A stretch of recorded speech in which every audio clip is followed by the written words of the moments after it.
Momento do Discipulado.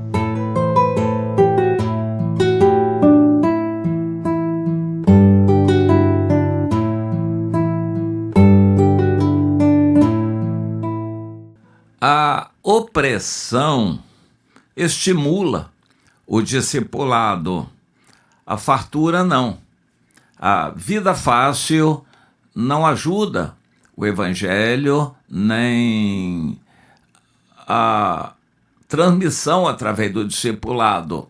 O discipulado é a maneira que Deus encontrou de transmitir a vida cristã, a experiência, o conhecimento de Deus, o temor a Deus, pais discipulando filhos.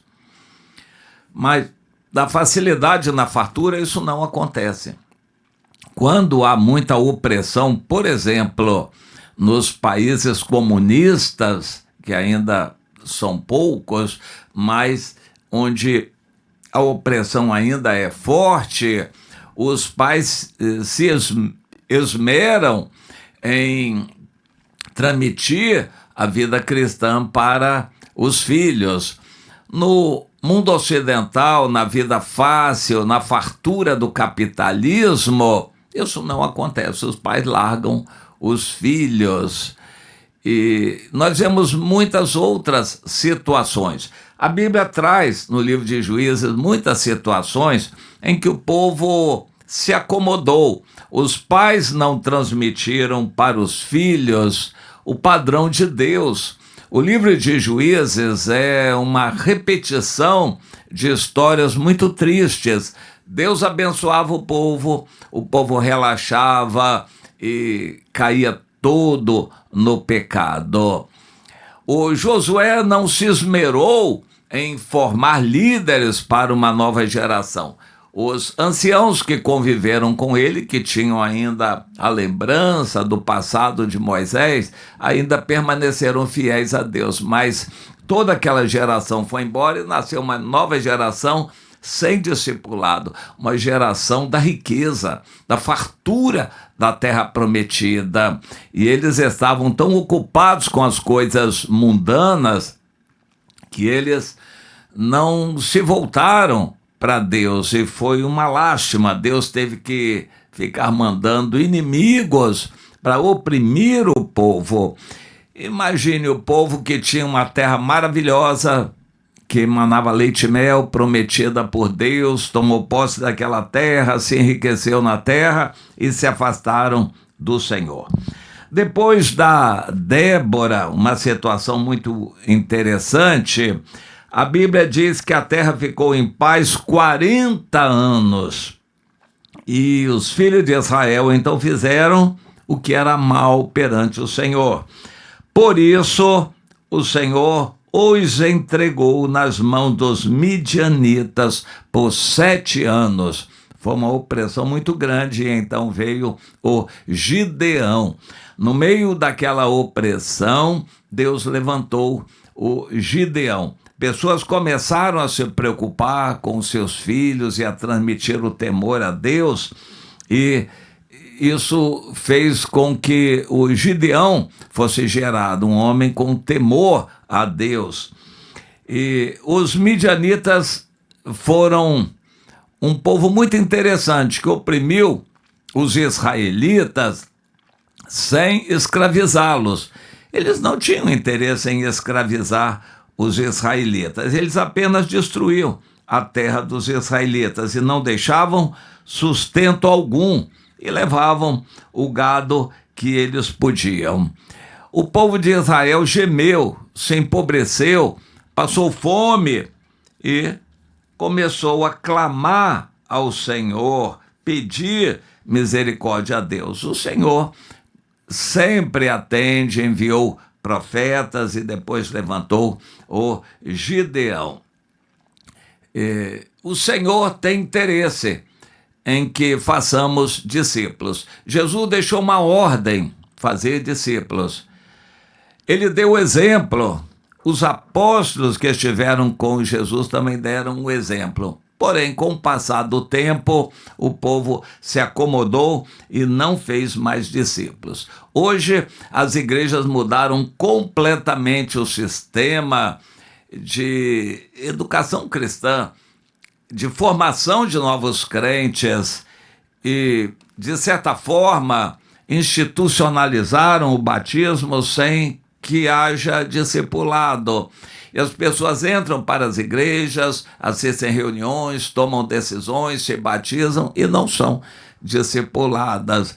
Não há uma transmissão pessoal de um para outro. E isso gera crentes que não são discípulos. Crentes de banco de igreja, crentes só de assistir reunião, é a maioria. E eu estou falando aqui para uma grande quantidade de crentes que só sabem assistir reunião de igreja porque não conseguem fazer discípulos. Não aprenderam, não foram discipulados, também não são estimulados, não há pressão sobre eles. Deus tem abençoado, tem uma vida razoável e não precisam fazer discípulos.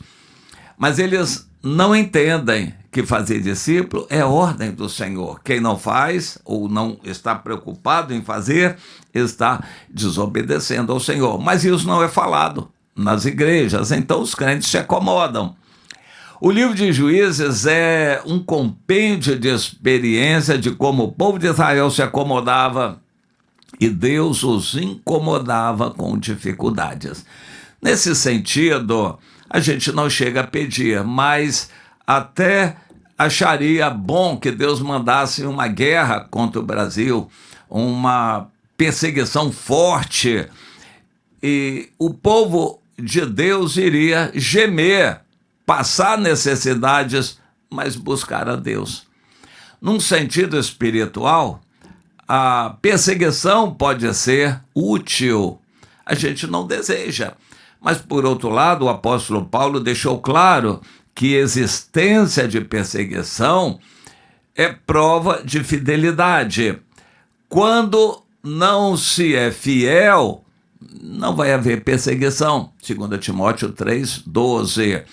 O povo de Deus não está sendo fiel. No Brasil e em muitos outros países também. De modo geral, a maioria dos crentes acomodada.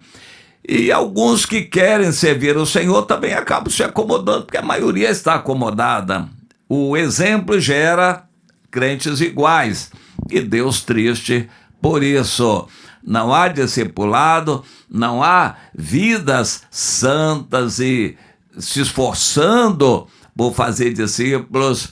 Pessoas se acomodam com reuniões de igreja, com a vida acomodada de crentes, e fica assim. É bom a gente lembrar que Deus é Deus, e Ele que mandou os midianitas, também mandou outros povos para oprimir Israel, a fim de fazer Israel se voltar para Ele. Deus já tinha estabelecido isso nos termos da aliança que Ele fez anteriormente, até no livro de Deuteronômio, mas o povo não se lembrava mais disto. Deus mais ou menos dizia: se vocês forem fiéis, fizerem tudo que eu mando, vocês vão ter riquezas, eu vou abençoar com paz, produtividade, longevidade, tranquilidade. E se vocês desobedecerem, eu vou mandar o castigo, isso e aquilo. Mas o povo se esquecia, como hoje os crentes se esquecem dessas coisas e se acomodam com o mundo. E acomodação com o mundo é sentença de morte para a vida espiritual. Sim, Deus diz, segundo, João 2, 15 a 17, não ameis o mundo nem o que há no mundo. Se alguém amar o mundo, o amor do Pai não está nele. Mas o que mais a gente vê são crentes gostando do mundo, se acomodando e se tranquilizando com as coisas do mundo, tendo não só parte, mas como prazer nas coisas do mundo. Pessoas gostam das coisas do mundo e o mundo acaba entrando no coração deles, e eles não se lembram que o Senhor falou: quem amar o mundo ou as coisas que há no mundo, o amor do Pai não está nessa pessoa. Mas as pessoas não têm o amor de Deus, mas estão tranquilas, porque assistem reunião de igreja e tem pregações bonitas, eles acham que estão incluídos nas bênçãos da pregação e vão embora. Tranquilos, sem se despertarem, sem deixarem as coisas do mundo e não buscando o Senhor. Essa palavra fica de alerta para nós, porque o Senhor nos ama. Ele não nos quer acomodados com o mundo. Meu irmão, transmita isso para outro. Você tem um fervor, uma incomodação com o mundo. Você quer viver uma vida reta e santa com o Senhor. Passe isso para os outros. Não fique só com você. Procure irmãos para orarem, para se incomodarem também. Passe isso adiante. Faça discípulos.